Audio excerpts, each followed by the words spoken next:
Welcome to the Jacksonville First Seventh-day Adventist Church podcast, where we listen, learn, and love together. Our speaker today is Pastor Jonathan Pinato. I once heard a pastor say that Sabbath becomes a time where we can do those things that connect us to the heart of God and to one another. What do you think about that? I just love that phrase. Sabbath becomes a time where we can do those things that connect us to the heart of God and to one another. The Sabbath is a time uniquely poised for God's presence. In Jewish thought, there is this connection between the presence of God and the ability to hear His voice. And if ever we might expect to hear God's voice, to feel His presence, to experience His shalom, it is and it will be on the Sabbath day. There's a predominant Jewish tradition that says that God imparted the Ten Commandments on Mount Sinai on the Sabbath day. And it's fascinating because when you read Exodus 19, though the Bible doesn't necessarily say that, but when you read Exodus 19, there's this preparation that is taking place for the experience at Mount Sinai. Once that day comes, then the mountain began to shake, and there was thunder, and there was lightning, and there was an earthquake, and the voice of God like a trumpet spoke the Ten Commandments in the hearing of all. Again, God spoke the Ten Commandments in the hearing of all. And the reason for choosing the Sabbath to do so was because that on that day, the conviction went, Israel listened best. Israel was most attentive to the voice of God on the Sabbath day, and so was least likely to miss the day of God's visitation. In the scriptures, there is a consistent call to be attentive to hear the voice of God speaking. The little boy Samuel heard the voice of God speaking to him, and his response was, "Speak, Lord, for your servant is listening."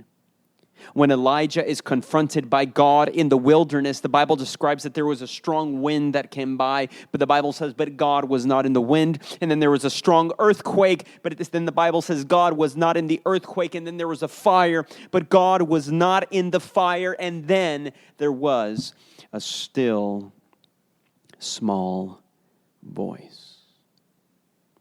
And so with all the noise around him, Elijah was still attentive to the voice of God. Psalm 95, a psalm that is associated with the Sabbath, says, today, when? Today, if you hear His voice. When? Today, if you hear His voice, do not harden your heart. What day is today? The Sabbath day is today. In fact, the Apostle Paul will cite this very psalm, Psalm 95, and the Apostle Paul will cite it in Hebrews chapter 3 and 4, where the Apostle Paul speaks of a Sabbath rest of God, that there is still a Sabbath rest of God. And the words that he uses there for Sabbath is sabbaton, the Greek word that is used for the Sabbath. And then for the word rest, he uses that word that is associated with the Sabbath as well, katapao. He says there is still a Sabbath rest for the people of God today. And then he quotes Psalm 95, today, if you will hear His voice, do not harden your heart. There's this emphasis in the Bible on hearing the voice of God and being attentive to His voice. The Apostle John, when he was on the island of Patmos, and the Bible says he was on the island of Patmos on the Lord's Day. When is the Lord's Day? Unfortunately, many people believe that the Lord's Day is Sunday, but when you do a biblical study, you realize that the Lord's Day is the Sabbath day. Jesus said, for the Sabbath is the Lord's day, is what Jesus says in Matthew chapter 12 and in Mark chapter 2. And so here on the Lord's Day, on the Sabbath day, the Apostle John on the island of Patmos hears a voice behind him.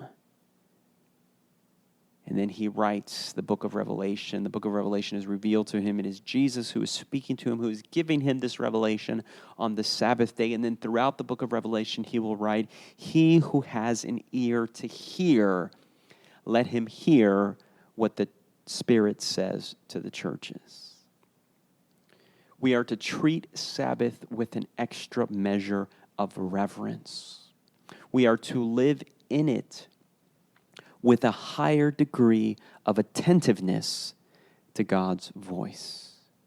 You see, because Sabbath is a day for listening. How do we listen? Well, let me tell you how not to listen. I think it's difficult to listen when we're not quiet. It's difficult to listen when we are talking. We need to be in silence in order to be able to listen what the other person is saying. Now, I don't know about you, but I have, on my mother's side, I have four aunts. That's four sisters. And when those four sisters get into the same room, do you already know where I'm going with this? I think some of you know. I think some of you know where I'm going with this. I think some of you even know exactly what I'm going to say. When the four sisters get into the room together, all four of them will be speaking at the same time. And I don't know how any of them hears what the other one is saying, but that's how they talk, all of them talking at the same time. No, you see, in order to listen well, we have to stop talking. We have to be in silence. How do we listen? We listen by, first of all, sitting in silence, by walking in silence. How about taking a nature walk on the Sabbath day in silence? In fact, the presentation for today is entitled Ellen White and the Sabbath, and we're going to get to some of the things that she says about making the Sabbath special. But one of those things is she says, go out into nature and take a walk. And not only that, but take your children out for that walk as well. And the idea is that you're not supposed to be so tired, so exhausted. You're not supposed to work yourself so hard during the week that when Sabbath comes, you have nothing left to give.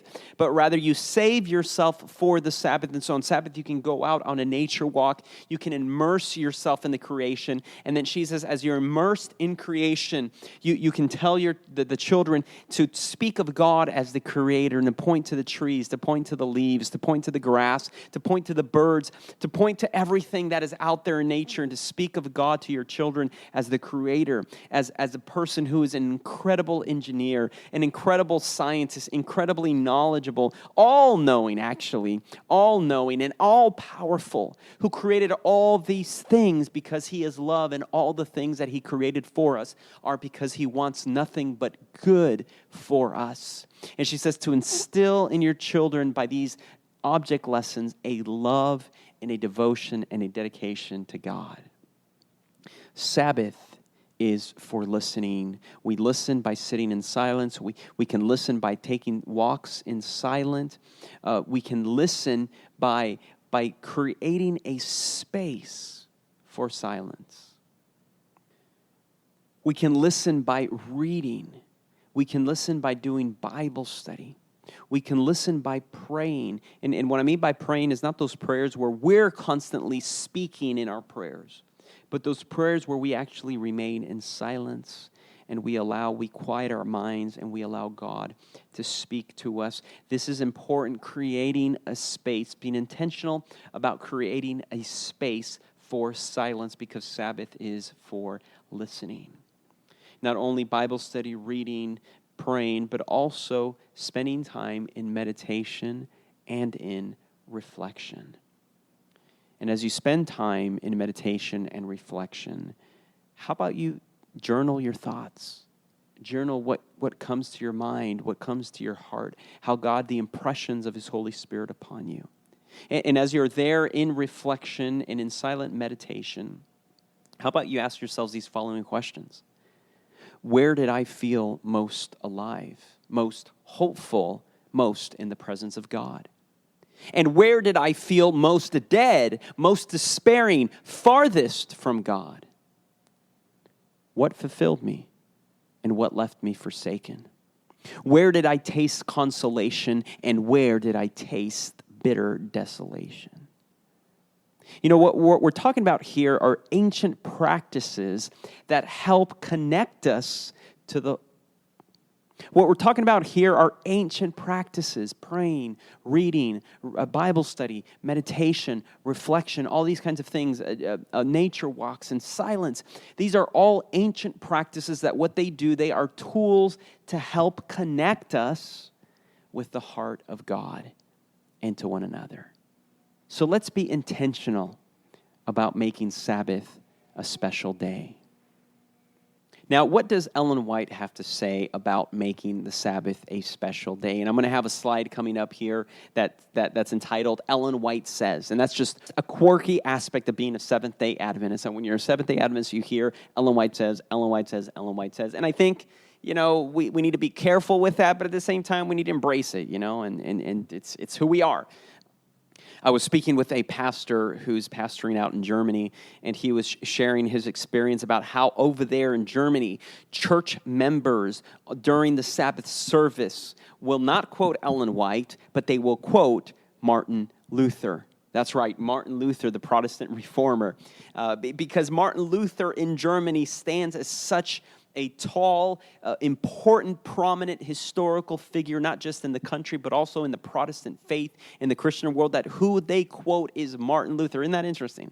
And I think someone else was saying that that in other places they will quote, not necessarily Adventists, but for example, Calvinist or Reformed, they will quote John Calvin. That's who they quote. And the Methodists will quote John Wesley because that's who they quote, right? And so as Adventists, I think it's all right to quote Ellen White. She was such a prominent figure in our history.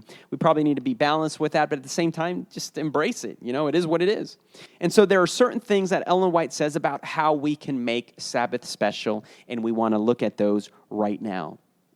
One of the ways that Ellen White says that we can make Sabbath special is that she encourages us to have certain routines, certain rituals or traditions as a tool to help us make Sabbath special. Now, a lot of her counsel about making Sabbath special is in reference to families with children. But I think that even if you don't have children or small children, your children are grown, or it's just you and your spouse, or even if it's just you by yourself, I still think that some of these principles are still applicable for you. So here it goes. These are some of the rituals or some of the routines that Ellen White says help to make Sabbath special. First of all, she speaks about preparation for Sabbath. Now, when she speaks about preparation for Sabbath, she's speaking about more than just Friday preparation, getting the meal ready and the clothes and those kinds of things. And I think there's a biblical basis for that. Exodus chapter 16, where God gives the manna, and God tells them to prepare extra on Friday, on the sixth day, to take a double portion of the manna so that they don't have to do that on Sabbath. In fact, it tells them there's not going to be any manna on Sabbath, so got to prepare for it. But when Ellen White speaks about preparation for the Sabbath, she's not just speaking about preparation the day before on Friday. She's actually speaking about preparation the entire week for the Sabbath. In other words, she says that our weekly lives, or our entire life really, should revolve around the Sabbath. Here it is. She says, all through the week, we are to have the Sabbath in mind and be making preparation to keep it according to the commandment. Success in life depends largely on the education received in the home. Here is where preparation for the Sabbath must begin. Throughout the week, train the little church in your home that on the Sabbath, all may be prepared to worship in the Lord's sanctuary. So again, she's referring to families with children. Train that little church in your home. Train your little children. Teach them to worship in the home so that when they come to church, they know how to worship God in the sanctuary. Each morning and evening, present your children to God. She's speaking about family worship here. Teach them that it is their highest duty and privilege to love and serve God. And I think this is just a beautiful idea here about instilling in children, again, a love for God, a willingness, a desire to serve Him. And as new parents that we are, we're trying to figure this out. How do we pass on our faith and our love and our commitment to God and to His church? How do we pass that on to our children and to the next generation? So Ellen White here encourages preparation for the Sabbath all week long, that your entire week, that your entire life should revolve around the Sabbath. But then she also encourages, when you do get to Friday, she encourages a Friday, Vespers, sunset, family worship to welcome the Sabbath. Notice what she says here. Before the setting of the sun, let the members of the family assemble to read God's word, to sing, and to pray. There is need of reform here, for many have been remiss. We need to confess to God and to one another. At family worship, let the children take a part. Let all bring their Bibles and each read a verse or two. Then let some familiar hymn be sung, followed by a simple, earnest, and comprehensive prayer. And so I remember in my family that growing up, we didn't have family worship every day. But what we did do was have this Friday night Vespers welcoming of the Sabbath. And the way we would do it is I would sit at the piano, I would play the piano, my dad would be the song leader, and he would lead the family in singing. Then after everyone had a choice of what their favorite hymn was, and so there was four of us, so we would sing four hymns, and then we would sing a hymn to welcome the Sabbath, and then we would pray, and then my mother would be the one who would read the Sabbath school lesson. I think she would read Friday's Sabbath school lesson. At the time, she would also read the morning watch or the devotional for that day. And then we would pray. And so I think this is a great opportunity because we're learning. This is a great training experience, I think, for the families because you're training the children what it means to worship, to sit still and worship. You're learning songs because you're singing, so you're learning how to sing. You're developing your ear. I was getting practice on the piano, playing hymns. And then not only that, but as my mom was reading, she was teaching us and training us how to listen. How to listen when someone reads. That's kind of a lost art, listening when someone else is reading out loud. Kind of a lost art, but it's a good skill to have, especially if you're in your school, because you have to listen to the teacher explaining things. Listening is such a great skill to have. So it's a great opportunity to come together and to learn these things and to train ourselves in a certain way of speaking within these Christian disciplines and practices. Now, what's fascinating here also is that when she speaks about prayer and doing family worship, Ellen White is against long prayers and long worship. In fact, she says, if you're by yourself, pray as long as you want, worship as long as you want. But when you're in a public setting, when there's more than you around, make the prayer short, make the worship short, make everything short and to the point. Notice what she says here. In the family, long prayers are out of place. They make the hour of prayer a weariness when it should be regarded as a privilege and blessing. Make the season one of interest and of joy. And it's interesting because she refers to it as the hour of prayer. Not that you need to be praying for the entire hour, because she says don't make it an hour of weariness. In fact, she says that long prayers, it wearies the angels. So imagine that. Not only do we get wearied as humans and our children get wearied as little children and little humans, but even the angels get wearied when we do long prayers. She said, no, it's an hour of privilege and blessing. Make it a season of interest and of joy. In simple petition, tell the Lord your needs and express gratitude for his mercies. Thus, you invite Jesus as a welcome guest into your home and into your heart.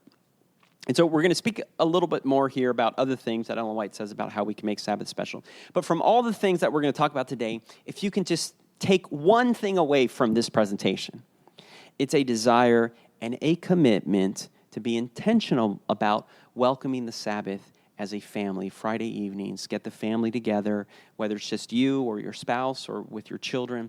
Be intentional about taking that time Friday evening as the sun sets, and that's why we give you these sunset calendars at the beginning of the year so you know when the sunset is, so you can gather your family and worship. But then not only welcome the Sabbath Friday evening, but then on Sabbath evening, she also says to close the Sabbath and welcome in the new week. Now, growing up, we didn't do this too much, close the Sabbath as a family. And the reason for that, can anyone guess, is because we spent all Sabbath day at church. Sabbath was at church all day long, and so we close the Sabbath at church, not at home with our family. So now if we were at home, we would, but we were rarely at home on the Sabbath day. We were at church all day long. Can anyone give a witness here of that? Now I know times have changed. We've tried to do Sabbath activities here at our church, and nobody shows up. And that's just what it is. I understand times change and these kinds of things, but I think there's still something special about closing the Sabbath. Notice what she says. As the sun goes down at the close of the Sabbath, let the voice of prayer and the hymn of praise mark the close of the sacred hours and invite God's presence through the cares of the week of labor. And so it's just one thing that you can do to make the Sabbath special. Now, here's my slide entitled, Ellen White Says. And this comes from the reading that I shared with you. And again, the reading comes from Selected Messages, Volume 3, Chapter 29, The Sabbath Guiding Principles on Sabbath Observance. The reading also comes from Testimonies to the Church, Volume 6, Chapter 44, entitled The Observance of the Sabbath. And then from Counsels for the Church, Chapter 47, The Observance of God's Holy Sabbath. All these three readings, you can find them online.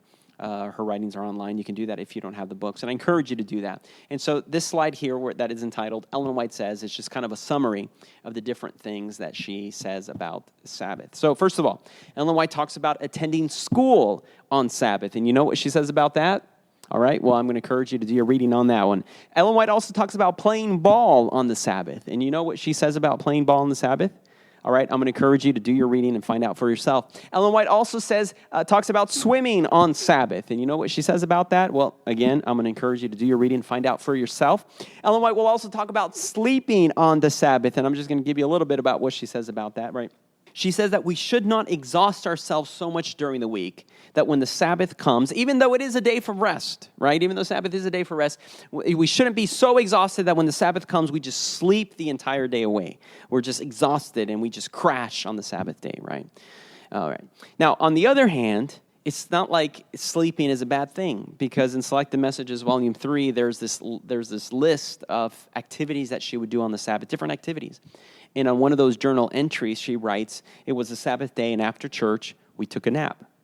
So it's not a bad thing to take a nap. The idea is just sleeping the entire day away, right? If you need to catch a little bit, it's a day of rest. If you need to take a little nap, do so. I sometimes like to take naps. At the same time, I don't like naps, because if I take a nap, then that means I won't fall asleep at night, and then I'm tired the following day and all these kinds of things, right? So, but do what you need to do. You know, I think you know what you guys need to do regarding that. Now, she also says that church isn't the place to sleep. She says, don't come to church to fall asleep. If you want to fall asleep, she says, stay at home. I think that's so funny. Anyways, she also talks about traveling on the Sabbath. Again, if you want to know what she says about traveling on the Sabbath, read those 3 chapters, the reading. She also speaks about eating on the Sabbath. And I think this is really practical, what she says about eating on the Sabbath. She says that, cooking can be a stressful experience, especially when you're cooking for, a family, or if you have people that you're going to invite over. It's a stressful thing. So because it's a stressful thing, because it takes time, because it takes effort, and all these kinds of things, instead of having that stress and all those things to do on the Sabbath, shift that stress and all those things, shift it to do it on Friday. So it's done on Friday, and then when Sabbath comes, what you can do is simply just reheat the food and eat the food that way without all the stress of having to prepare it and all those kinds of things. But she also says that the food should be fairly simple. So she says don't go overboard either on having, like a 5-course meal on the Sabbath. Just something simple, but yet tasty. She also says to have something special to eat on the Sabbath day. Something special, something you don't eat every other day. And so someone was sharing with me that in their family, what they decided to do was on Friday nights, how they would make Sabbath special is that every Friday night, as they were welcoming the Sabbath, they would do taco night. And that's just, and they all sat together at the table, and they ate their tacos, and they just welcomed the Sabbath together as a family. The idea being that we're not always able to sit down together as a family because of schedules, because of how busy we are today. But for them, on Friday evening, that was their family meal time when they were all come together, sit down, and eat tacos. And even the children remember that to this day. And they would say that, if friends would invite them to do something that afternoon or that evening, they would tell their friends no, because tonight is my family taco night dinner. And that's one of the ways that they made Sabbath special. And then Sabbath morning, what they would do is that every Sabbath morning, the wife would bake cinnamon rolls Sabbath morning. Isn't that wonderful? Isn't that amazing? And I was telling my wife that, and I said, babe, I think I married the wrong woman here, because, maybe I get to eat cinnamon rolls once every couple of years, But imagine that, cinnamon rolls every single Sabbath morning. It's just something special, right? Something making Sabbath special. All right, so Ellen White talks about that. Encourage you to read up about that in your reading. She also talks about clothes. She says that we should have special Sabbath attire. Ellen White also will talk about laxness on the Sabbath and this attitude of saying, well, it's not a big deal. You know, God doesn't, it's not a big deal. It's okay. You know, it's not, why are you so strict about these things? It's interesting. She'll talk about that and dialogue about that, but I'll encourage you to find that, what she says about all that in your reading. It's very fascinating reading. I encourage you to do it all, to do all the reading, three chapters. But at the conclusion of all this, if we can just, our one takeaway can be asking ourselves the question, how can we make Sabbath special? How can we make Sabbath a time where we can do those things that connect us to the heart of God and to one another? Make the commitment today that from all the things about things that you can do and all this thing about making Sabbath special, if you could just make that one commitment that as a family, either by yourself, with your spouse, with your children, if you can just make the commitment to take time Friday evenings to welcome the Sabbath, and then take time Sabbath evenings to close the Sabbath, to sing, to pray, to read the Bible, to just worship God together as a family. If you could just do that one thing, I think it would be an incredible blessing for you. Again, what can we do to make Sabbath special? How can we make Sabbath a time where we can do those things that connect us to the heart of God and to one another? This podcast is brought to you by the Jacksonville First Seventh-day Adventist Church. Connect with us on www.jaxsda.org or on Facebook and YouTube. We look forward to sharing more inspiring messages with you.